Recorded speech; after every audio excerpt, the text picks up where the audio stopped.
Hello there. Welcome back to Tales from Tosche Station.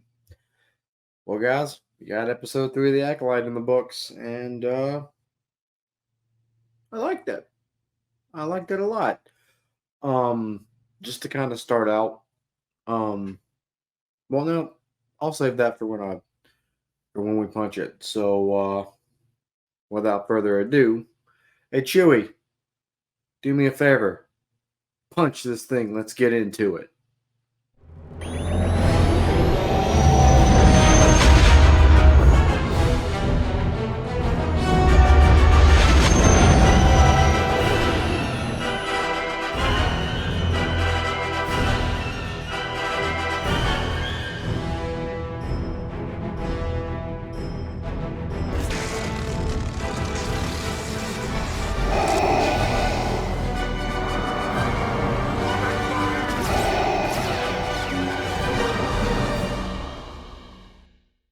All right. So, overall, before we get into it, I liked this episode. I really did. It it does a lot of things to explain the lore and how different sects of force users in, interpret the force. Just like probably the only time you're gonna hear me talk about religion on this podcast. Kind of the way how Christianity and and uh, Judaism and uh, and and Muslim religions all interpret God in a different way, and that's how I that's how I interpret it, and that's how I took the way that they were talking about the Force in calling it the thread. I did really like that, which I'll get into when we actually get to that section of the episode. But let's get into it. So we open on Brindok 16 years in the past, as we see a young Osha under a bunta tree. It's the same tree that May gives the poison to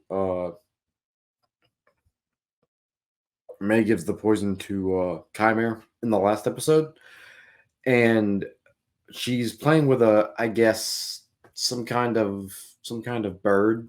Not really sure what it's called, but we see that she's already force sensitive as she kind of holds it there for a second, then lets it go. As May walks up and then just holds it in place for a minute, kind of torturing it a little bit, and from Osha's cries, essentially begging her to let it go, she lets it go.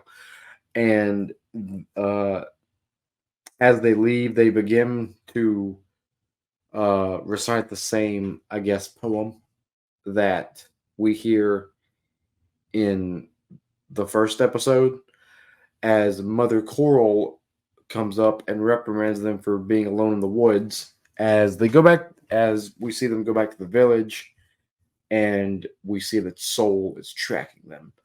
I liked this. I really like how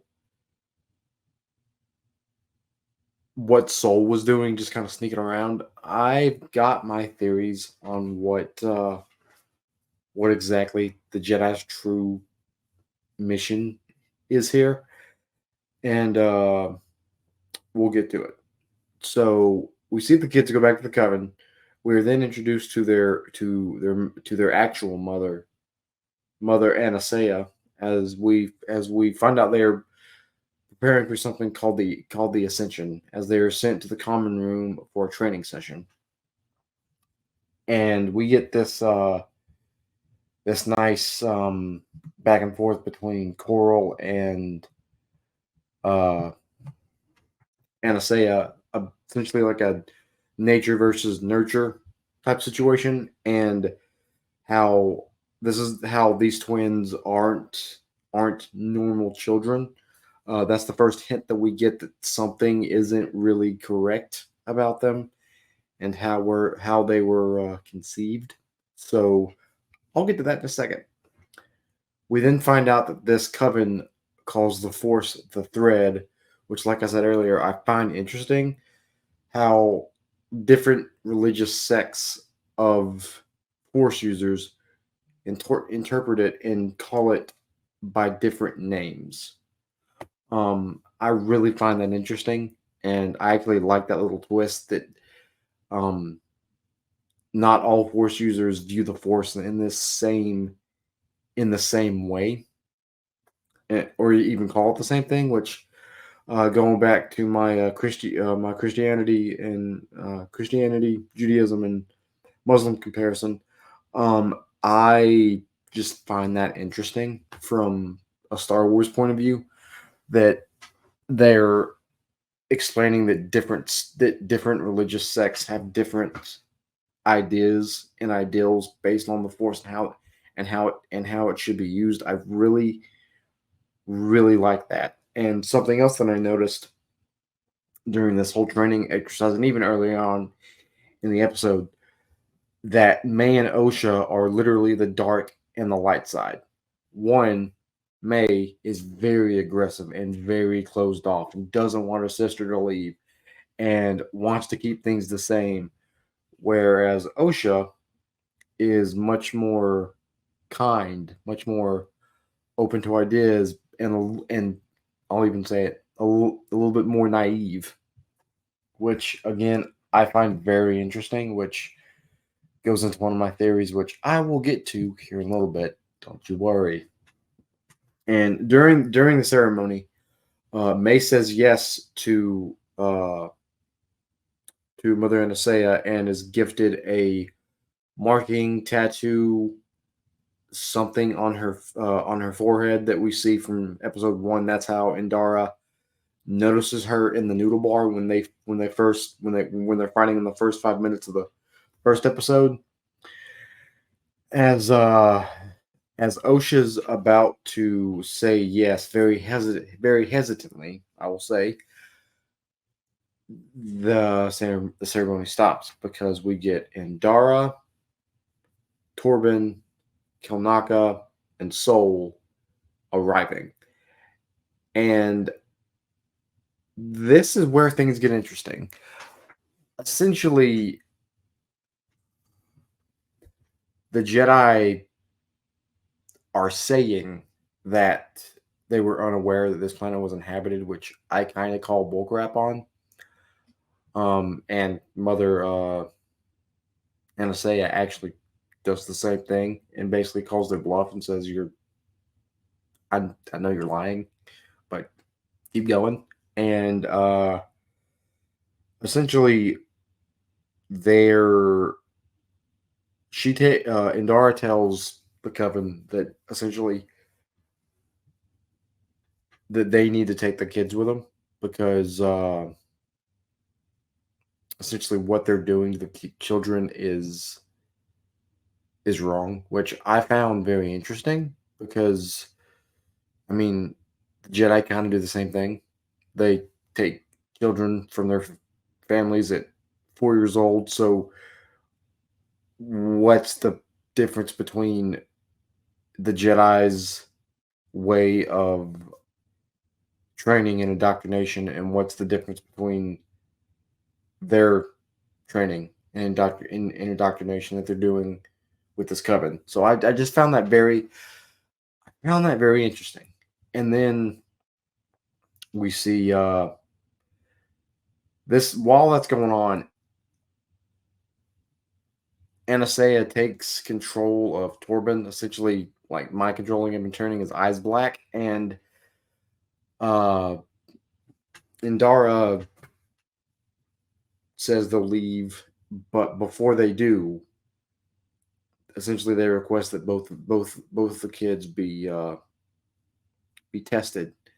Um, Anastasia agrees as they are um, as they agree that they'll be tested midday the next day, and the girls go to bed. Everyone leaves. Better heads prevail. As in the next scene, um, we see a confrontation between um, Mother Anastasia and the entire Coven Council. And this is where things come to light that they weren't born by normal ways. Um, the what I got from that is that there was some dark side shenanigans that happened there. That they used they used dark side powers or like dark magic or something like that to create the twins.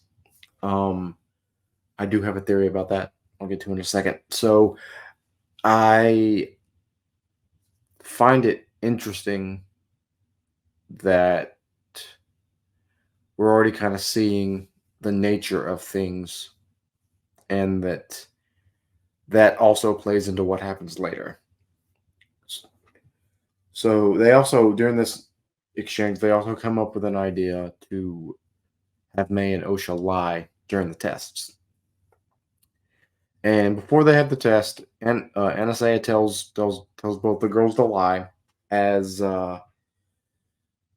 as they head over there. May lies her butt off with flying colors, leaves. OSHA's hanging out with Konaka as he's fixing his speeder bike, which I thought was pretty cool. She goes in there. Torben takes a metachlorian, a blood sample of her from her to test her metachlorian count, and then she goes into the test. As she does, um, Soul notices that she's cheating or lying rather, and takes her aside and says, "Hey, I was taken from my family at 4 years old, and there's thousands of children and uh, at the academy with your uh, at the temple with your uh, force acumen. You'll and you'll be around kids like you." And she was excited at this prospect. So Soul tells her to tell the truth, and then she passes the test. Um, she passes the test, and then they leave. They go back to the coven. Um, and May essentially confronts her in front of her mom, saying that she didn't lie, that she wants to become a Jedi, and just all this stuff.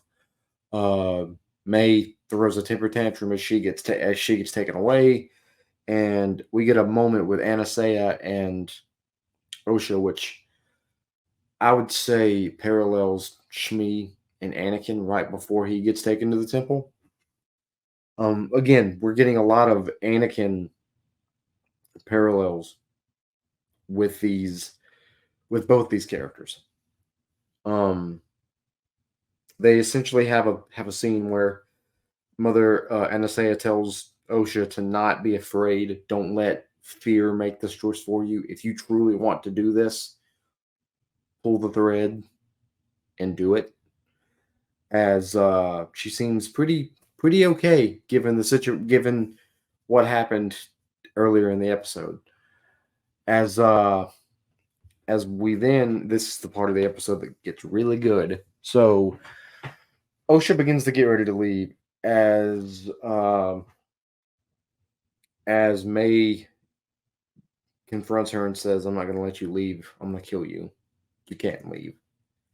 She takes her sketchbook, sets it on, takes her sketchbook, runs out of the room, locks the door, uh, sets the sketchbook on fire, and sets that whole area on fire. And this is where things get interesting.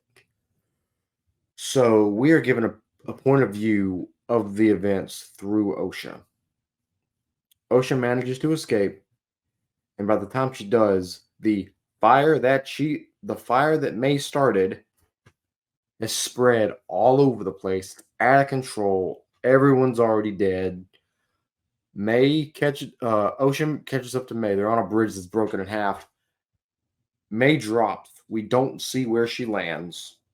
As Soul just comes out of the corner, just out of nowhere, and barely saves Ocean. They leave. Well, as they're leaving, they see mother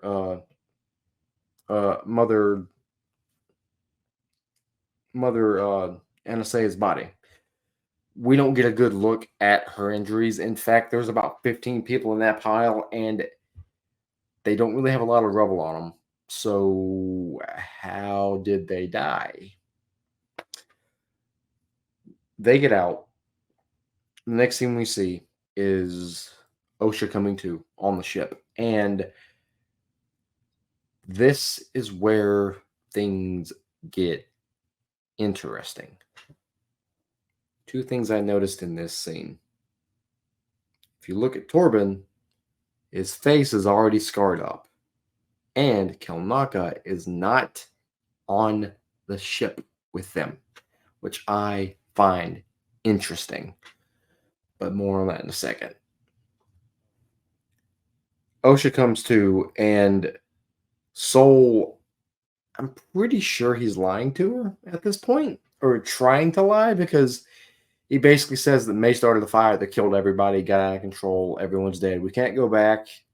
Nothing's alive there. We got to go to Coruscant. So he takes her in as a Padawan, says, I'll never let you feel like this again. And then the last thing that we see is May at the Bunta tree from the beginning of the episode, and then we cut to black. So I'm going to spend the next couple of minutes talking about my theories and what I think is going to happen. Water break.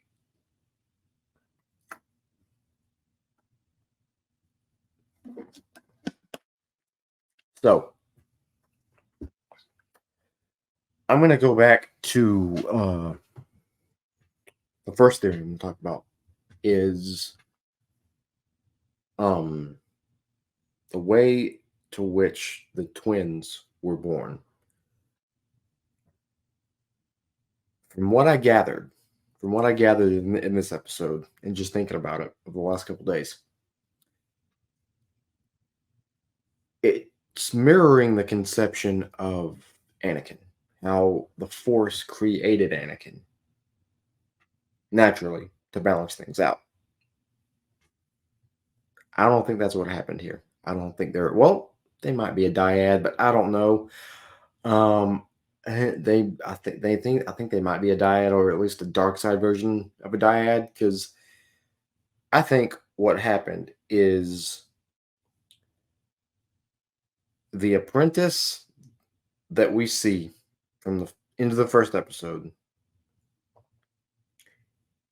I think this is what happened. I think he makes a deal with this coven, and we see, and what he's essentially agreeing to is if you guys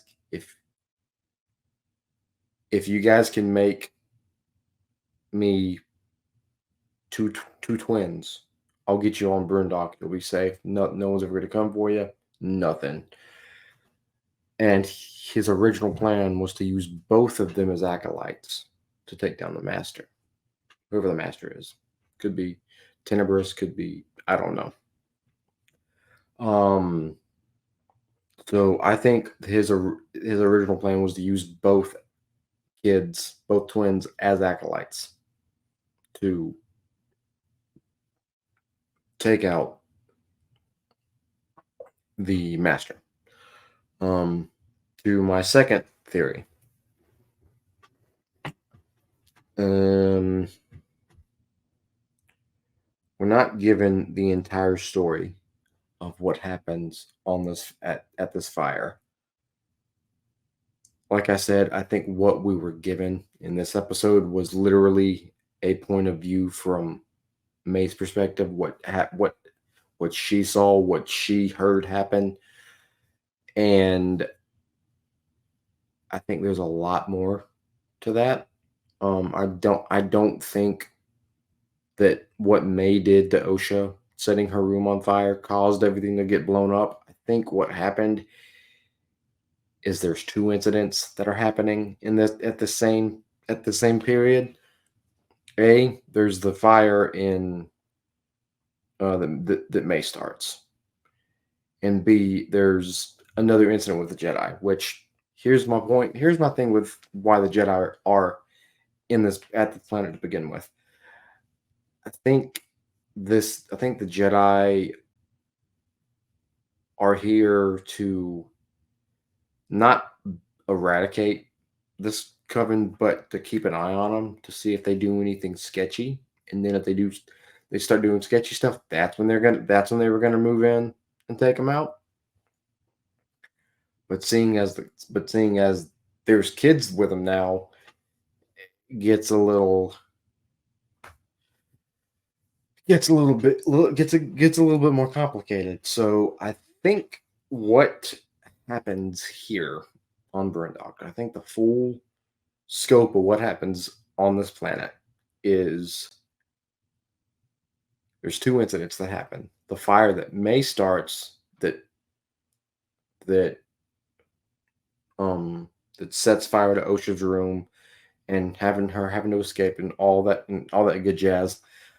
And two, there's an incident with the Jedi and the Witch Coven, a fight, something that causes all of this to spin out of control.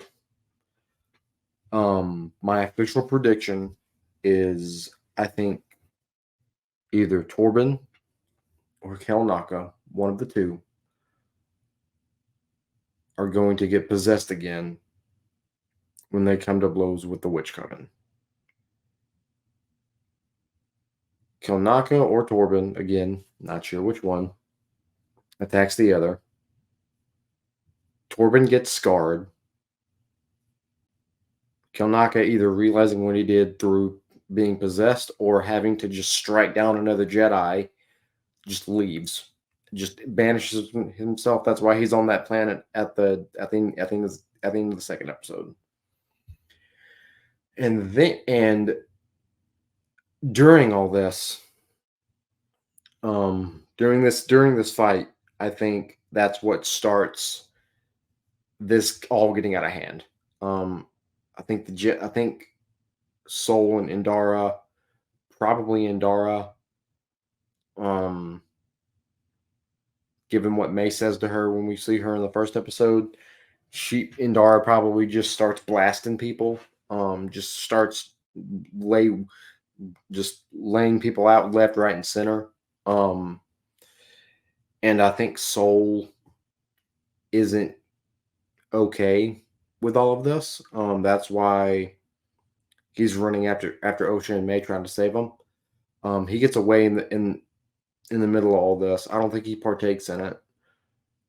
I think the aggressors in this fight are going to be Mother Anasea, uh, uh, m- Mother. Let me look at her name.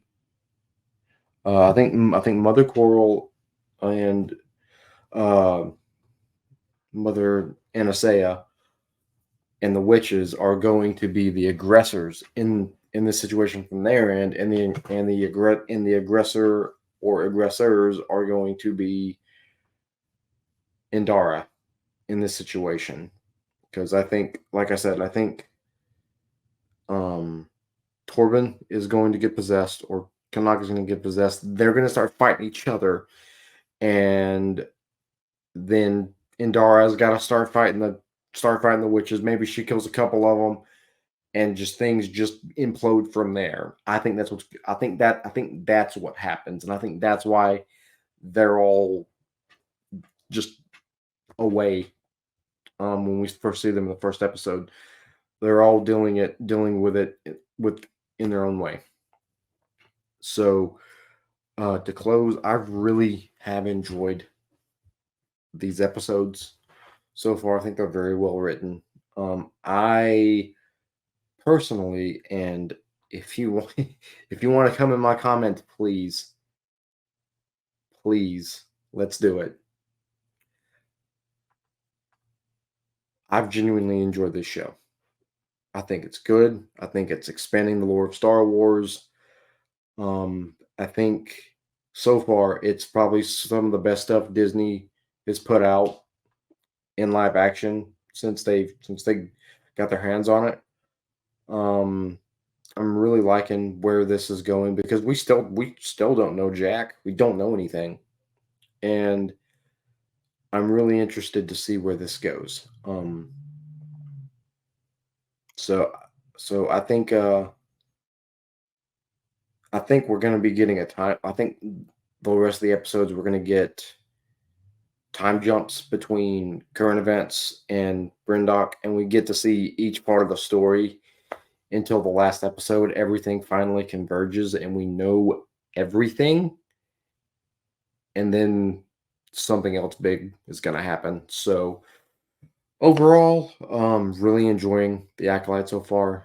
And well, guys, I hope you enjoyed this breakdown. So till next time, may the force be with you.